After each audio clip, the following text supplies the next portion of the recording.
If you're trading options, you're going to be dealing with call options pretty much all of the time. So whether you plan to be running a buying or selling strategy, it doesn't really matter. Understanding how call options work is pretty fundamental. So in this video, I'll break down exactly what a call option is, how it makes or loses money, and why smart traders usually prefer to sell them rather than buy them. A call option is a contract, and it gives the buyer of this contract the right, not the obligation, to buy a stock at a given price called the strike price before a certain date, which is usually referred to as the expiration date. If you buy the call option, you're hoping the stock goes up by a certain amount by a certain date. And if you're selling the option, you're betting that's not going to happen. Let's look at a real world example.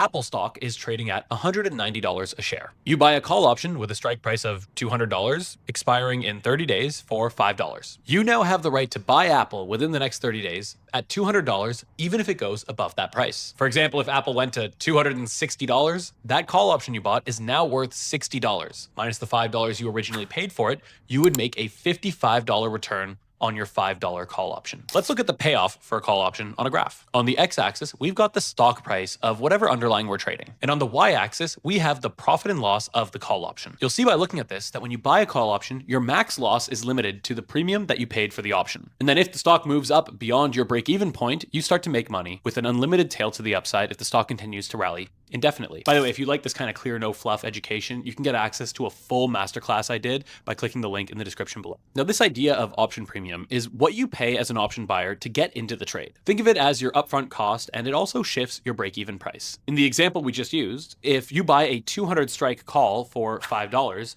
you don't actually really start making money until Apple went above $205. Below that, you're losing money. Above that, you're making money. If that same call option had been $10, then the break-even would have actually been $210. If it was $2, it would have been $202.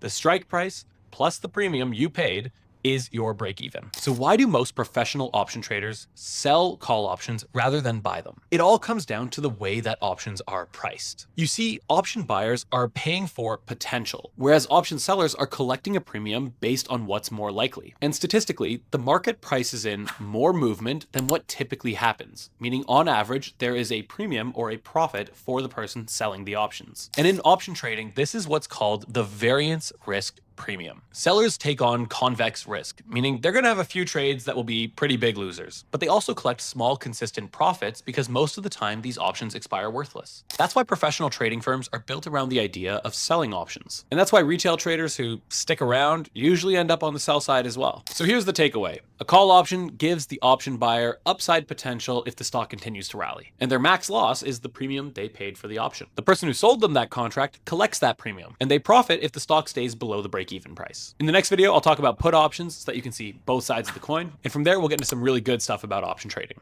See you in the next video.